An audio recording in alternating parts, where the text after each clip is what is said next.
swiftly on. Yeah. Oh, this will get us talking. There we go. The brand split, which is What is a brand split if you're a newer wrestling fan?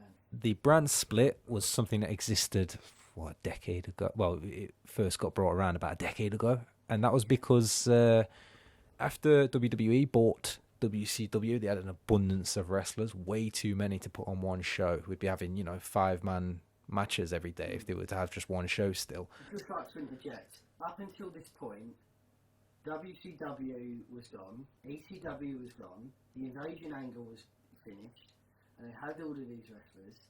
WWE had all these contracts of wrestlers they didn't want to let go. Yeah, and they also had Raw and SmackDown, but the guys that like Stone Cold, The Rock, Triple H, all the big guys would do double duty on both shows. Yeah, I mean, was SmackDown taped on Tuesdays still back then? I'm not sure. It was never live, was it? I'm pretty sure it was Tuesday, yeah. Okay, so that's Monday night live. They'd have to wrestle, and then Tuesday, because Friday SmackDowns are taped on Tuesdays. That's 2 days in a row. So yeah, basically, do Monday, Tuesday. Yeah. And think of a pay-per-view as well. That's Sunday, Monday, Tuesday. You're going to be knackered. Yeah, if you do all 3 days, and it makes sense. It made sense. So brand split or the brand extension was Vince McMahon. It was a way of taking the load off of people's shoulders. And it split WWE into 2 promotions. But also it was a way of giving more exposure, because people that might not have been a star on live Raw, maybe because their wrestling wasn't so good for a live audience, they take them, stick them on SmackDown where they can edit. Yeah. Stick them on SmackDown where they can edit things out, make them look good, do pre-recorded promos and stuff. Boom, you've got a star on SmackDown. Yeah, and it was more of a case of they wanted to launch. Now this is, I don't know if you know about this, but they wanted to launch, after they bought WCW, they wanted to launch it as an actual promotion. Well, call it WCW, but just have it run by... No, remove SmackDown. Right. WCW. That's why you had that Buff Bagwell Booker T title match. Oh, right. And it had WCW. But because everyone was trained to hate them, hate the opposition, the fucking crowd shitted on it, so Vince gave into the idea. So he slightly edited that idea to make it Raw was one promotion, SmackDown was the other, and that was how it was like until about 2010. Yeah, didn't he actually say that? I'm pretty sure it was a promo, a Vince McMahon promo, where it was, he's bought his competition and everything. Then he basically split the 2 brands up, and then it was, I own my own competition. I've made my own competition. My hands. But that's pretty much what it was. Raw and SmackDown. Vince owned his own competition. He made his own competition because Raw had different writers to SmackDown, which means they're constantly trying to make a better. But it all works out for the best because Vince still makes his money. Competition in wrestling is always good. Like back in WCW and the WWE, if you look at the Nielsen ratings back then, both of them was pulling in 5 ratings. That's like 10, 11 million people watching SmackDown and WCW and WWE. So now that, like 2014, there's only 3 million people watching Raw. There was 11 million people watching wrestling back in the day. Wow. So competition really amps up the game. So that was the idea of Raw and SmackDown. So when they put Paul Heyman on SmackDown, and they had, who was it? Eric Bischoff? On Raw. No, who was the writer? Oh, the writer for Raw. Because Paul Heyman was the writer for SmackDown. Yeah. But we can't remember. No, I can't. It's probably Vince, I imagine. But it did create a lot of problems, because when the brand did split, they wanted Brock Lesnar to win the WWE Championship. Was that on SmackDown? At Backlash, and he was on Raw. Oh, okay. But Brock Lesnar was contractually obligated only to work on SmackDown. Something I just want to put in there as well. That also gave them, because they had 2 world titles at the time. They had the WWE Championship and the World Heavyweight. To try and put them, because they were on the same level. They unified them in 2001. And yeah. So what they did after that was they made the one championship, which Hulk Hogan, Triple H, and The Rock shared. That was the undisputed one, yeah. The undisputed one. And then they split it back up again. Yeah, because Brock Lesnar said he didn't want to work on Raw, and he was contractually obligated to work on SmackDown. So they had to bring the World Heavyweight title back and give it to Triple H. So there would be a World title for SmackDown, and there would be a World title for Raw. Which meant there was never really one best champion ever. because there was two. It was good though because it meant that Royal Rumbles and like the big four. That's true. Royal Rumble, fuck, I can't remember. Royal Rumble, SummerSlam, WrestleMania. It made for a lot of exciting matches though, because nowadays the nearest thing to a champion versus champion match we could have is maybe like US champion versus the WWE champion or Intercon.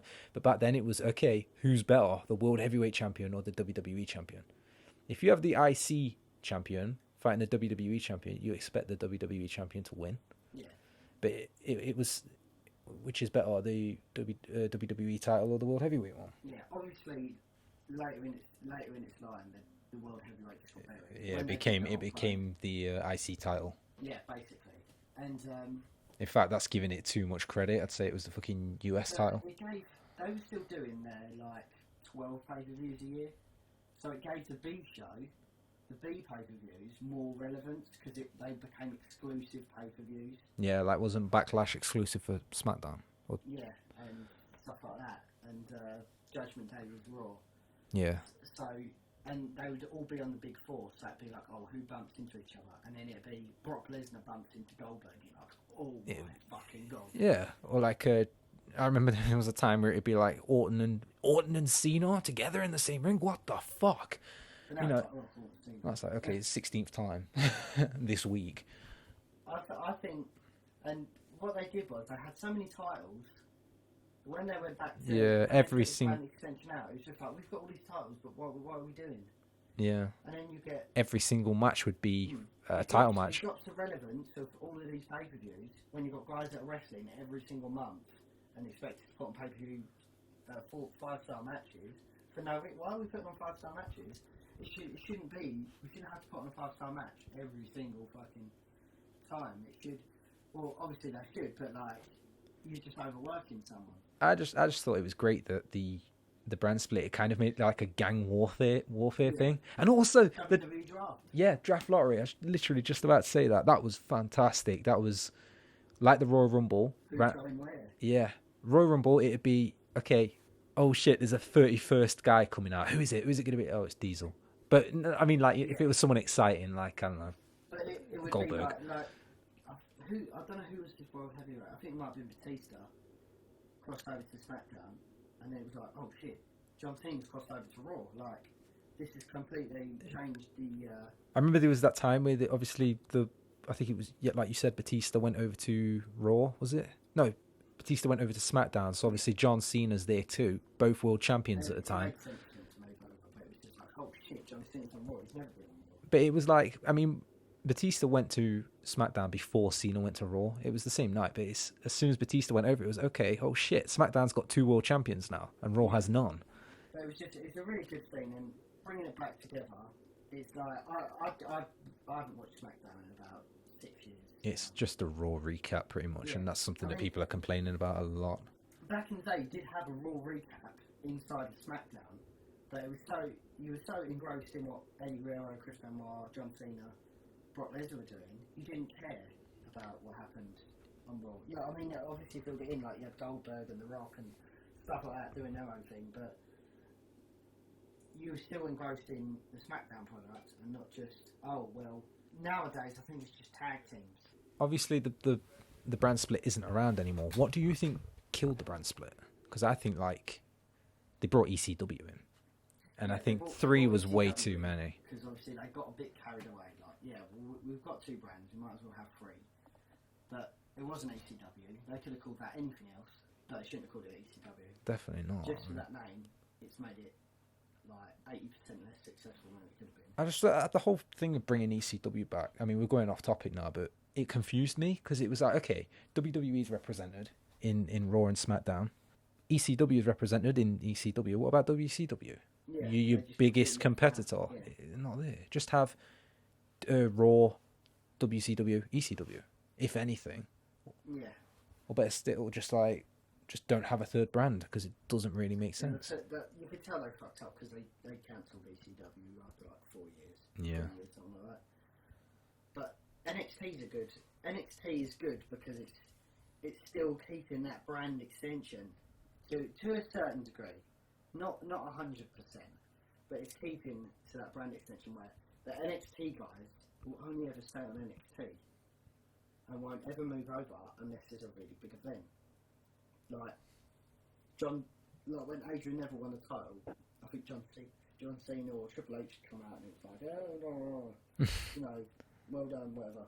But that's a big event. Yeah. You won't see the NXT. That's why you set up this fantasy in your head. Like, what if what if Finn Balor started and John Cena had a match? What if Hideo Itami and I don't know, Chris Jericho had a match? It's just like Pure my gold. God, all of these things that it's keeping that little bit of brand extension that we used to have alive, and that's what's good about NXT. There was the whole thing as well back in the day. Both Raw and SmackDown was so good you could actually just watch SmackDown exclusively and say, I don't want to watch Raw. And you'd still understand what was going on and you'd still watch quality. I mean, that's unthinkable these days. Yeah. I can't imagine. That's like someone coming and saying, I don't watch Raw, I don't watch SmackDown, but I fucking love me some main event. Yeah. And again, they've brought in all these shows which are just main event. What is main event? And Like, Saturday Morning Slam and Saturday morning Superstars. I don't really do that, but Superstars. Superstars is a classic thing, though, isn't it? Yeah. But what is it? What Main makes it event, different? What? It's not a main event if you've got a bunch of undercard guys on it, is it? I think there's actually like an online meme about that. It was like the first episode of Main Event was actually something good. It was like John Cena versus The Undertaker. And Superstars was like Jack Swagger versus The Undertaker. Yeah, or no, it was champion versus champion. I'm pretty sure it was CM Punk versus Sheamus, I think. That was the first episode, and then from downhill there, it was just, Justin Gabriel versus Zack Ryder. And less and less relevance to why are we tuning into this? They're not forwarding any storylines. This product is crap. That's why main event's only on the WWE network.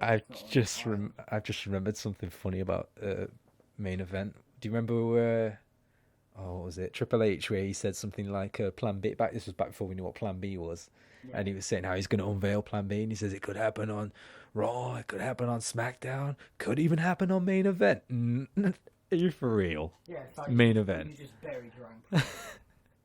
So that's pretty much what the brand split was. It was amazing. Obviously, kind of how it was used today as well. It blurred towards the end of its lifespan. Like there was pretty much, we didn't know who was on what. We didn't know. Yeah, that explains it perfectly. It was, Dolph Ziggler by the end. It was, is he on SmackDown? Is he on Raw? He's on both shows. What's going on? And it makes sense that they got rid of it because it was just confusing eventually. You briefly brought up Eddie Guerrero.